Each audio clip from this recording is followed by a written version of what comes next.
Berdiri megah di negeri di bawah bayu, pokok ini adalah pokok hutan tropika yang tertinggi di dunia.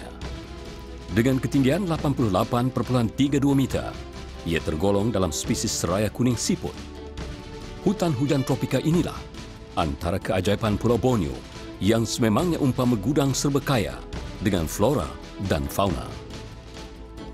Bagi melindungi pokok ini, tumbuhan lain dan hidupan di hutan hujan tropika di sini, pada tahun 1968, Kerajaan Negeri Sabah telah meluluskan enakmen hutan di mana tujuan utama pelaksanaannya ialah untuk menjaga dan memelihara warisan alam semula jadi negeri ini.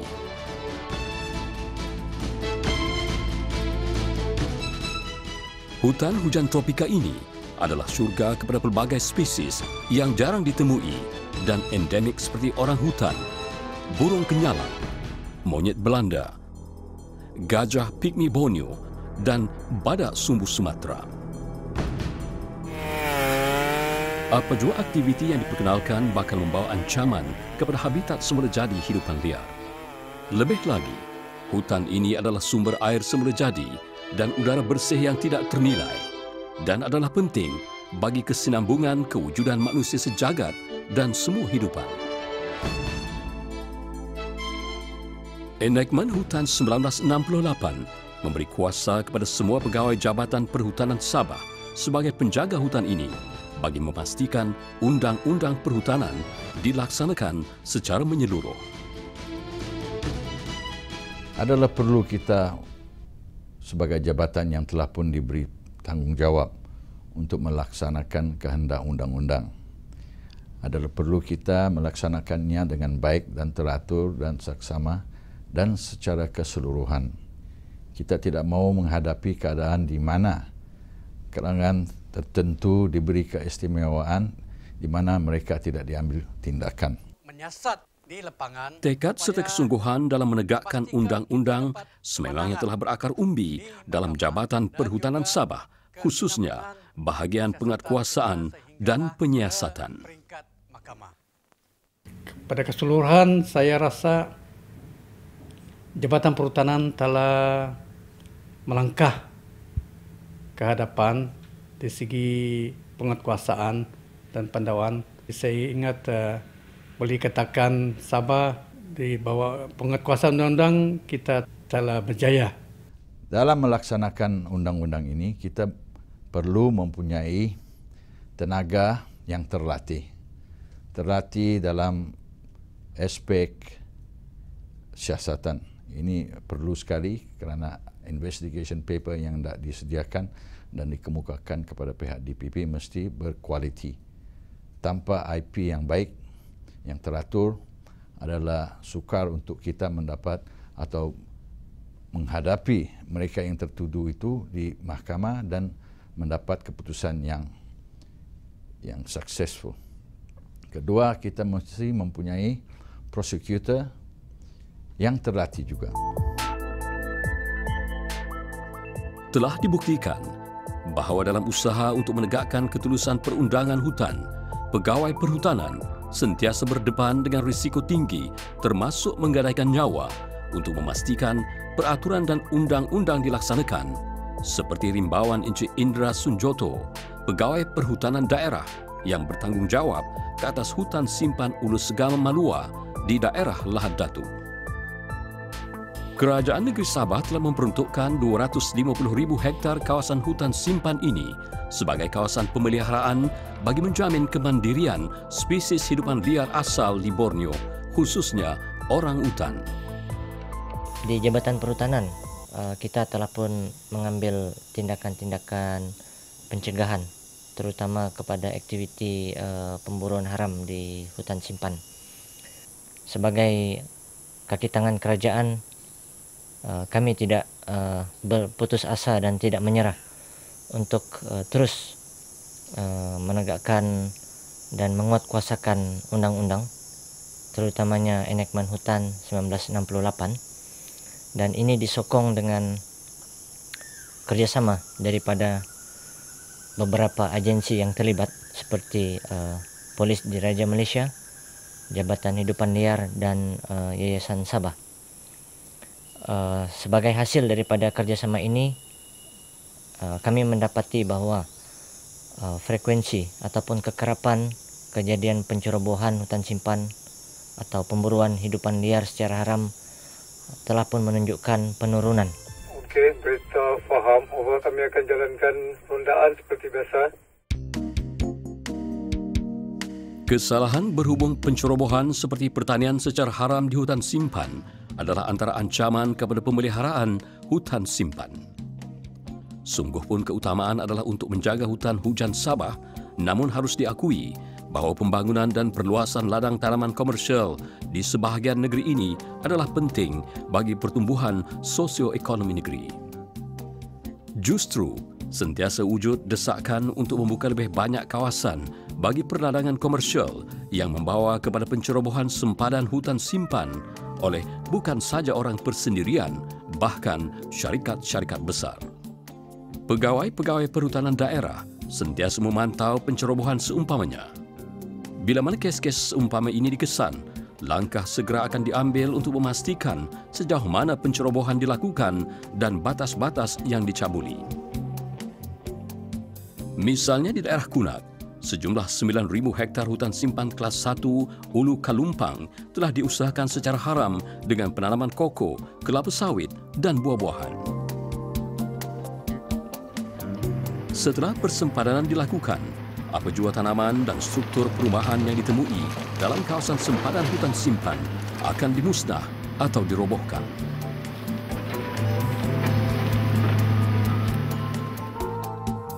Kemudian, bermulalah kerja-kerja pemulihan di kawasan hutan terjejas dan usaha ini akan melibatkan kos yang tinggi dan memakan masa yang panjang. Dengan peningkatan keperluan terhadap tanah oleh penduduk Sabah yang semakin bertambah, maka wujudlah situasi di mana masyarakat pedalaman mendiami kawasan yang berada di dalam sempadan hutan simpan negeri. Pencerobohan seumpama ini bertambah rumit bila mana kumpulan-kumpulan tertentu di kalangan penduduk kampung disokong dan dibiayai oleh pihak tertentu yang bermotifkan keuntungan dengan menggunakan kumpulan itu untuk operasi pertanian haram mereka. Bagi kes-kes masyarakat pedalaman yang benar-benar memerlukan tanah untuk tujuan penempatan dan saran hidup harian, kerajaan telah dan sedang mengambil langkah-langkah positif bagi membantu mereka melalui penempatan semula dan pengenalan amalan pertanian tanaman komersial secara tetap yang boleh membawa mereka keluar dari belenggu kemiskinan. Usaha sedemikian telah menjadi kenyataan di hutan simpan Lingkabau di daerah Kota Marudu yang membabitkan 10 perkampungan yang telah meneroka secara haram di merata bahagian hutan simpan itu. Selepas meneliti situasi kes ini dan membuat pertimbangan khusus terhadap sosioekonomi dan kesejahteraan golongan terbabit, kerajaan memutuskan untuk menawarkan tanah di luar hutan simpan bagi tujuan penempatan semula dikenali sebagai Kampung Gana. Program penempatan semula ini terletak di luar dan bersempadan dengan hutan simpan yang terletak lebih kurang 30 km ke selatan Pekan Kota Marudu di bahagian utara Sabah. Projek yang dikenali sebagai penempatan semula dan pembangunan bersepadu Gana atau GRADE membabitkan penempatan semula 10 kampung masyarakat luar bandar. Objektif utama projek ini adalah untuk menyediakan penduduk dengan prasarana dan kemudahan asas serta mewujudkan pendapatan yang lebih stabil kepada 450 isi rumah. Dalam projek tersebut kita sediakan infrastruktur seperti kita usahakan sebuah sekolah iaitu SK Gana, ada dewan komuniti, kita ada klinik, kita ada library, kita ada rumah-rumah ibadat dan semua. Kita coba provide itu kepada masyarakat di sini agar mereka dapat hidup dengan lebih sempurna lagi lah. Ini projek sebenarnya ada 2 fasa. Itu adalah fasa pertama yaitu infrastruktur. Fasa kedua adalah projek sosioekonomi. Dalam projek sosioekonomi ini kita akan membangunkan tanaman jangka panjang dengan kerjasama lain-lain agensi seperti Jabatan Pertanian, LIGS dan sebagainya. Dan bagi pihak Jabatan Pertanian sendiri telah merancang untuk menjalankan aktiviti woodlot, yaitu penanaman getah untuk sosioekonomi penduduk di sinilah. Saya rasa memang ada juga perbedaan Habis dulu kami terlampau truk juga, sudah pun jalan kecil saja, tidak dapat jalan kereta, terpaksa kami jalan kaki turun ke Tamurudu. Nah, sekarang kami senang sudah habis, jalan pun hampir dapat jalan kereta sudah, apalagi kalau macam kerjaan sudah bikin ini jalan raya, memang kami pasti memang senang sudah turun naik ke Tamurudu. Sekiranya ada lebihan belanja kami itu jenis kebun-kebunan, kami dapat sampai sana pasaran. Kalau sekiranya ada lebihan makan. Perancangan seterusnya adalah untuk menurap jalan ke Kota Marudu dan menukar penempatan itu kepada skim pertanian utama.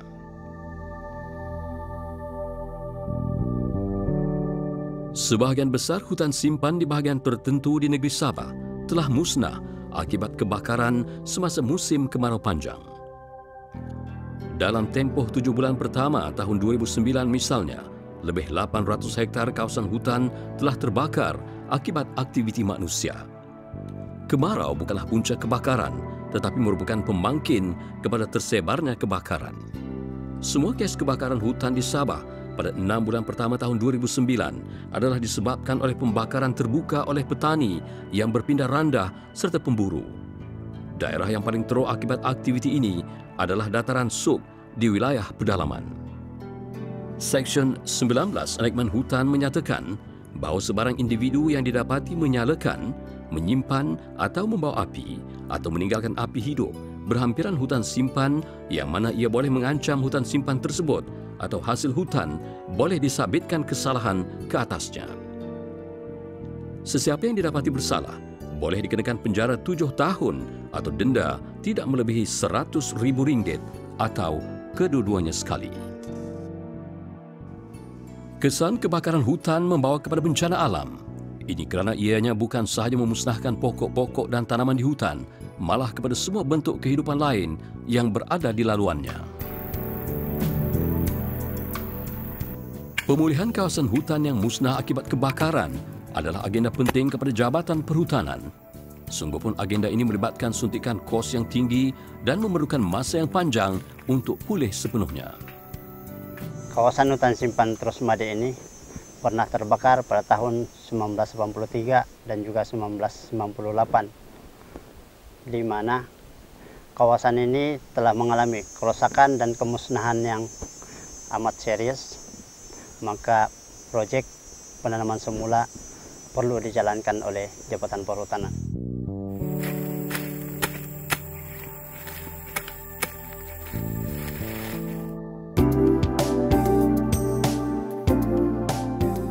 Setiap penebangan pokok dalam lingkungan 30 meter dari tebing sungai dan laluan air merupakan pencabulan terhadap perjanjian lesen pengurusan hutan mapan.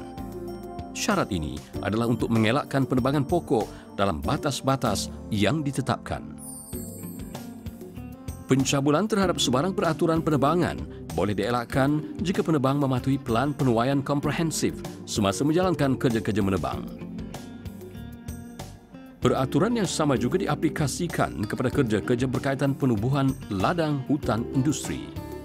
Penanam perlu memastikan kawasan tebing sungai terpelihara bagi mewujudkan zon penampan yang mampu memberi ruang untuk pergerakan dan perlindungan hidupan liar di hutan. Kejayaan pemeliharaan hidupan liar, flora dan fauna bergantung kepada kewujudan jaringan hubungan dan koridor seumpama ini. Tanpa jaringan hubungan dengan kawasan hutan lain, ratusan malah ribuan spesies hutan akan menghadapi ancaman kepupusan. Tambahan pula kawasan tebingan sungai ini adalah amat penting bagi memastikan kualiti air sentiasa terjamin kerana ianya merupakan sumber paling bernilai untuk mengekalkan kehidupan manusia maupun haiwan di bumi ini.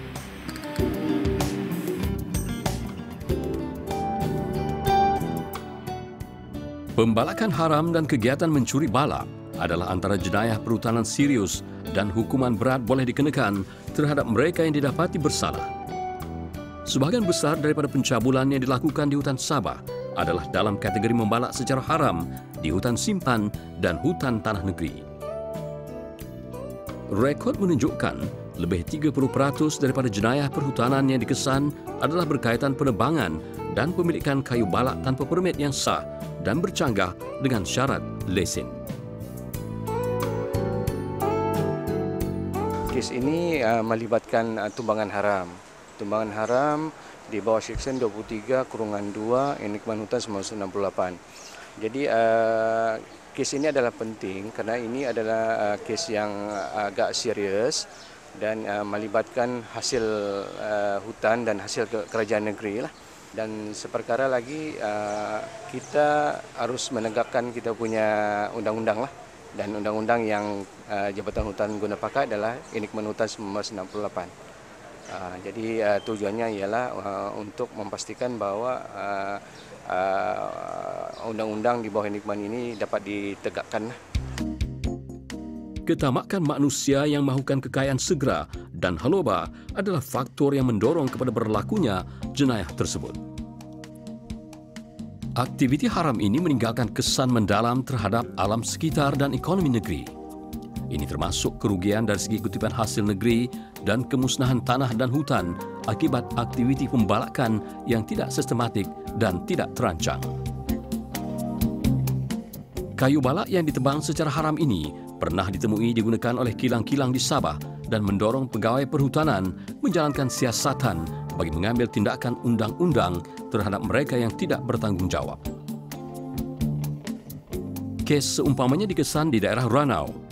Kilang kayu terbabit digantung operasinya sementara menunggu keputusan mahkamah. Turut disita adalah jentera yang digunakan untuk mengangkut kayu balak dalam operasi haram itu. Di Tawau, pihak berkuasa telah mengesan kes di mana pesalah memiliki hasil kayu tanpa dokumen yang lengkap serta mengangkut hasil kayu kayan tanpa pas kebenaran. Hasil kayu kayan yang ditemui termasuk kayu gergaji. Kerajaan melalui Jabatan Perhutanan sejak sedekad yang lalu telah dan sedang melaksanakan pengurusan hutan mapan dengan serius dalam usaha menjamin keberkekalan fungsi hutan dan sumbernya dalam jangka masa panjang. Antara usaha untuk mengekang jenayah perhutanan adalah meminda undang-undang sedia ada, penguatkuasaan yang lebih tegas serta menjalankan siasatan dengan kerjasama agensi-agensi berkaitan. Selaras dengan dasar Kerajaan Persekutuan, pada tahun 1995, Kerajaan Negeri telah membuat pindaan perundangan terhadap enakmen hutan bagi membolehkan pengarah Jabatan Perhutanan memohon kerahan tentera bagi membantras pembalakan haram. Sebagai usaha untuk meningkatkan jentera Jabatan Perhutanan dalam kawal selia, memantau eksploitasi serta kutipan hasil hutan, unit pemantauan, kawalan, penguatkuasaan dan penilaian atau MCEE telah diperkenalkan pada tahun 2001. MCEE akan melaporkan terus kepada pengarah perhutanan akan sebarang penemuan dan membantu pegawai perhutanan daerah dalam kerja-kerja pemantauan bagi mengurang dan menghapuskan aktiviti pembalakan haram.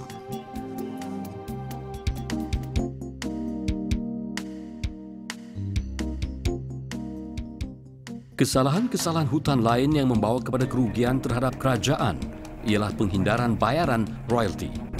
Kes-kes ini termasuk pemalsuan dokumen kerajaan dan penggunaan tanda tukul palsu untuk pengenalan kayu balak yang perlu dibayar royaltinya. Semasa pemeriksaan, kita hendaklah membawa salinan TDP untuk memastikan nombor balak yang di atas lori sama dengan yang dicatat di dalam TDP. Sekiranya nombor balak didapati tidak sama dengan dalam TDP yang dicatat dalam TDP, kami akan menahan lori ini dan seterusnya menahan balak ini serta pemandu untuk tindakan selanjutnya.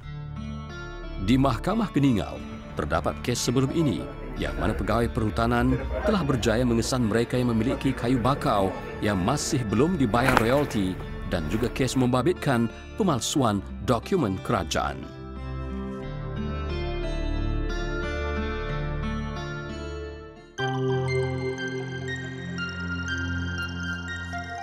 Pencerobohan hutan simpan di kawasan Pai Bakau terbukti lebih sukar dan rumit untuk dikesan dan disiasat, memandangkan pantai Sabah yang panjang merentang dari sebelah barat sehingga ke hujung timur Pulau Borneo.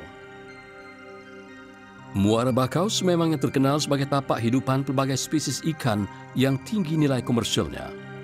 Ianya penting sebagai habitat tumbesaran ikan dan kawasan pembesaran awal udang sebelum berhijrah ke laut.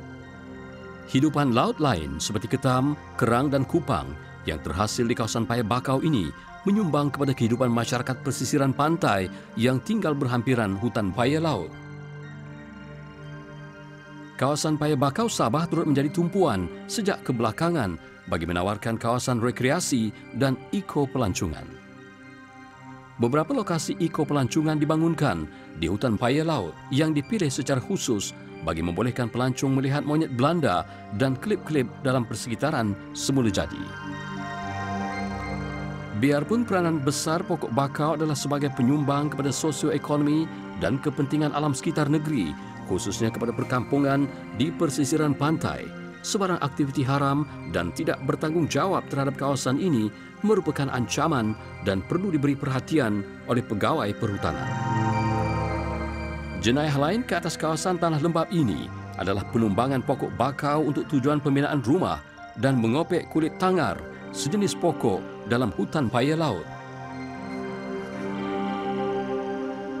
Mengesan dan menahan pencuri kayu atau kulit kayu bakau di sepanjang kawasan paya bakau yang luas adalah umpama mencari jarum di dalam jerami.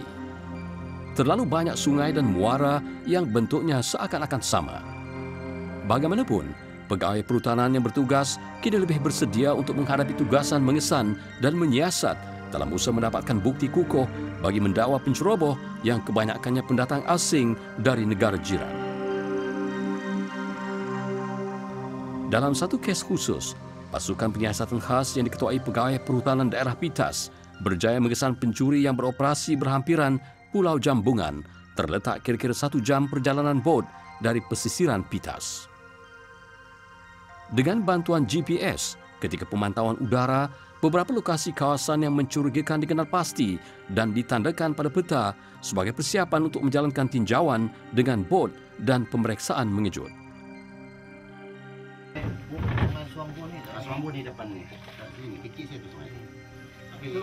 Selepas taklimat ringkas mengenai pelan tindakan di kampung Kanibungan, Pulau Jambungan, pasukan penguatkuasa berpecah kepada 3 pasukan dalam 3 bot laju berasingan. Dibantu dengan peralatan GPS, pasukan penyiasat merapati lokasi yang dikenal pasti dan menemui sisa-sisa tunggul pokok yang baru dipotong dan kem yang dalam keadaan terbiar. Tiada penceroboh ditemui dan pasukan itu langsung memusnahkan kem terbabit dan bergerak ke lokasi seterusnya. Seperti yang dijangkakan, seorang anggota pasukan berjaya menjejaki sebuah pelantar muat naik di anak sungai yang mana ia ditutup dengan kanopi tebal bertujuan mengelak daripada dikesan melalui tinjauan udara. Pasukan penguatkuasa turut menemui lebih 6 ikatan kulit kayu bakau yang diikat rapi dan sedia untuk diangkut dengan setiap ikatan seberat lebih kurang 100 kg. Inilah tanda usaha oleh pihak berkuasa di sepanjang pesisiran pantai bagi mencegah aktiviti haram dalam kawasan bakau. Dengan adanya usaha seumpama ini, secara berterusan telah membawa kesedaran bahawa setiap tindak tanduk atau kegiatan warga asing ini sentiasa diawasi. Biarpun usaha sudah dibuat untuk usaha untuk menghapuskan kegiatan ini sudah banyak dibuat, tapi ini kegiatan masih juga berlaku. Jadi kita pun tidak berputus asa, kita terus-menerus juga lah membuat operasi dan usaha-usaha lain lah untuk menghapus kegiatan dorong nih.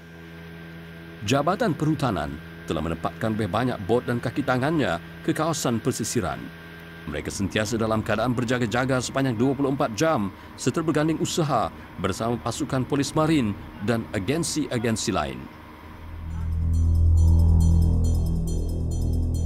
Kerajaan Negeri Sabah melalui Jabatan Perhutanan akan meneruskan usaha berterusan untuk membantras pencerobohan hutannya bermula dari puncak gunung ke dataran Pamah sehinggalah ke kawasan Paya Bakau di persisiran pantai. Kerajaan tidak akan bertolak ansur dalam hal ini bagi memastikan tiada lagi berlaku penerokaan haram di hutan simpan untuk kepentingan komersial atau pencerobohan tanah. Di bawah pengurusan Jabatan Perhutanan Sabah, hutan di negeri ini akan terjaga dengan baik dan pastinya pelaksanaan undang-undang akan tercapai dengan cemerlang.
Thank you.